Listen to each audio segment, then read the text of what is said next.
Lorsque vous souhaitez investir dans un projet, rassurez-vous toujours que la somme d'argent que vous investissez, c'est une somme d'argent que vous êtes prête à perdre sans un problème particulier. Vous devez toujours être prêt à perdre la somme d'argent que vous avez investie. C'est très important. Pourquoi est-ce que c'est très important? Parce que lorsqu'on investit dans un projet, lorsqu'on investit dans une activité, dans les éventualités de probabilités d'événements qui peuvent survenir, il y a la réussite et il y a l'échec. Ne considérez pas la vie comme si l'échec n'existait pas. Non. C'est une mauvaise approche, surtout lorsqu'on veut investir. Lorsqu'on investit de l'argent dans un projet, dans une activité, qu'il s'agisse de votre propre activité ou d'une activité qui est menée par d'autres personnes, sachez qu'il y a plusieurs éventualités. La réussite ou l'échec. Ça veut dire que vous pouvez investir et l'entreprise se développe très bien. Vous pouvez investir et l'entreprise fait faillite. Ça fait partie des probabilités. Et il n'existe aucun élément qui vous permet de vous rassurer que l'entreprise va très bien fonctionner ou alors qu'elle va faire faillite. Ça peut même être quelque chose de plus grave. Vous pouvez investir dans une entreprise, l'entreprise fonctionne très bien et fonctionne tellement très bien qu'elle fait faillite du fait de sa croissance qui n'a pas été maîtrisée. Et j'aime souvent prendre cet exemple. Supposons que vous fabriquez des produits comme ces lave-mains. Ça, par exemple, c'est un lave-mains qui est fabriqué dans une de nos industries qui s'appelle The Factory, dont la directrice générale est même membre du Claudel Nubissé Business Group aussi. Elle s'appelle Koudom Michel. Supposons que vous fabriquez des lave-mains comme celui-ci et que votre capacité de production est de 150 lave-mains par mois. Vous rencontrez un jour Samuel Eto'o, vous lui dites vraiment: Samuel Eto'o, j'apprécie ce que vous faites, moi je me bats. Il vous demande: vous faites quoi dans la vie? Vous dites: je produis des lave-mains. Il dit: ok, je vais vous aider, je vais faire une communication sur ce que vous faites. Il prend une photo avec vous, il prend votre lave-main et il se filme avec. Il s'en va sur sa page Facebook où il a des millions d'abonnés.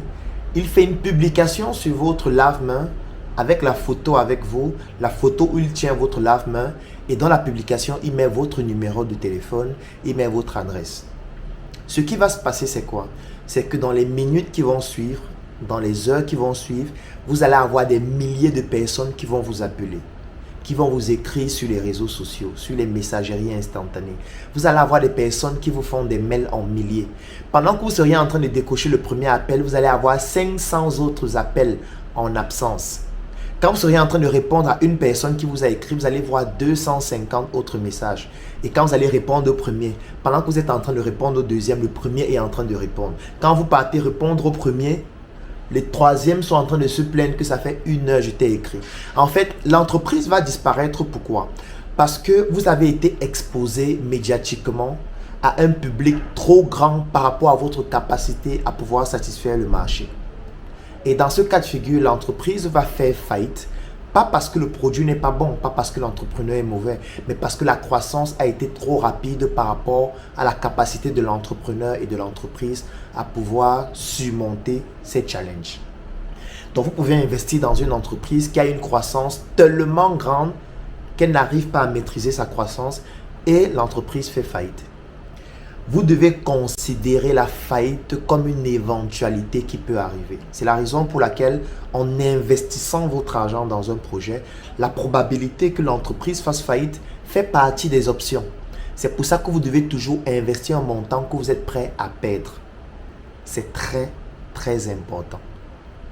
Ne prenez pas toutes vos économies pour investir dans un projet. Que ce soit votre projet ou le projet de quelqu'un d'autre, ne le faites jamais. Parce que c'est un risque trop grand pour prendre toutes ces économies afin de pouvoir mettre ces économies-là dans un projet et se dire: j'attends. On m'a dit que j'aurai 500% de retour sur investissement dans 1 an. Donc, je peux m'asseoir à la maison. Comme j'ai investi mes 1 million, j'attends on va me donner peut-être 6 millions à la fin d'1 an. Non, si vous le faites, vous allez mourir. Et ce que vous ne comprenez pas, c'est que l'autre forme d'arnaque aussi, c'est le fait que vous allez vous dire que si la personne ne me rembourse pas, je vais porter plainte à la personne, je vais attaquer la personne en justice, la personne va faire la prison. Peut-être en Europe, ça se passe comme ça. Peut-être aux États-Unis, ça se passe comme ça. Peut-être en Asie, ça se passe comme ça. Mais en Afrique, ça ne fonctionne pas comme ça. En Afrique, vous pouvez prendre quelqu'un qui vous a escroqué, vous portez plainte à cette personne, la personne est enfermée en prison et la personne sort chaque matin à 6 heures et rentre dormir en prison à 23 heures. Moi, je connais des gens qui sont en prison, qui sortent chaque matin à 6 heures et qui rentrent à 23 heures. Et qui vont faire comme ça 1 an en prison. Pourquoi? Parce que l'argent qu'ils vous ont escroqué, ils ont pris une partie pour payer un ensemble de réseaux et un système établi qui leur permet de mieux vivre en prison que dehors. Parce qu'en prison, ils n'auront plus de loyer à payer. Ils n'auront plus de factures à payer. En prison, ils ont leur téléphone, donc ils continuent de communiquer en ligne normalement, comme si c'était dehors. Et comme si ça ne suffisait pas, ils sortent chaque matin pour travailler, ils rentrent chaque soir. Vous, vous êtes couché à la maison en disant, oui, il est en prison, il va payer pour ce qu'il nous a fait. Mais ce que vous ne savez pas, c'est que même sur le plan spirituel, le fait pour lui d'avoir fait la prison, c'est le sentiment d'avoir remboursé cette dette spirituellement. Donc, il ne va plus avoir aucun remords concernant cela. Et quand vous allez dire vraiment, il faut qu'il rembourse mon argent, on va vous dire, mais attends, vous l'avez mis en prison, ça veut dire que ses activités se sont arrêtées. Comment est-ce que vous voulez qu'il vous rembourse de l'argent alors qu'il est en prison et il ne peut plus travailler? Donc, l'argent qu'il vous devait, il a déjà purgé sa peine, c'est terminé, il a fait 2 ans en prison, 3 ans, c'est bon, passez à autre chose. Parce que vous devez savoir qu'il existe des gens cyniques qui sont prêts à aller jusqu'au bout, juste pour vous arnaquer. C'est pour ça que vous devez faire très attention. Investissez uniquement des sommes d'argent que vous êtes prêts à perdre. Et pour investir une somme d'argent qu'on est prêt à perdre, ça veut dire que vous devez avoir une activité principale. Vous pouvez être un salarié, vous pouvez être un employé, vous pouvez être un fonctionnaire, vous pouvez être un entrepreneur. Et lorsque vous avez ces 2 qualités, vous devez avoir plusieurs sources de revenus. Vous devez être un très bon vendeur. Hier, je vous ai envoyé dans la vidéo, ou plutôt dans le groupe, la vidéo de Rutherford Timeneke qui était le meilleur vendeur pour le mois de janvier du Claudel Numbisi International Consulting pour un chiffre d'affaires de pratiquement 5 millions en 1 mois pour lui seul. Et je vous ai donné ses coordonnées parce que vous pouvez le contacter, il va vous apprendre à vendre. Il va vous apprendre à générer un chiffre d'affaires plus important dans votre entreprise. Parce que vous avez besoin d'apprendre à vendre. Ce sont vos compétences en vente qui vont vous permettre de diversifier vos secteurs d'activité, d'augmenter vos sources de revenus, de pouvoir être un vendeur en même temps qu'on est employé, en même temps qu'on est étudiant, en même temps qu'on est entrepreneur. Déjà qu'en étant entrepreneur, on est obligé de savoir vendre pour développer des sources de revenus qui deviennent importantes. Et quand vous avez 10, 15, 20 sources de revenus et qu'à la fin d'une année, vous avez des revenus de 5, 10, 15, 20 millions de francs ou 50 000 euros, ça dépend de l'environnement où vous vous trouvez. Vous pouvez dire, lorsque j'ai enlevé toutes mes charges, lorsque j'ai enlevé ce qui me permet d'épargner, lorsque j'ai enlevé ce qui me permet d'investir dans mes propres activités, il reste combien? S'il reste 2 millions, oui, je peux investir 1 million dans un projet. Je peux investir 500 000, je peux investir 100 000 francs, en sachant que même si le projet là ne fonctionne pas, ça ne va pas m'empêcher de vivre. Parce que j'ai mes activités génératrices de revenus. N'investissez pas tout ce qui vous reste. Sinon, ça va mal se terminer.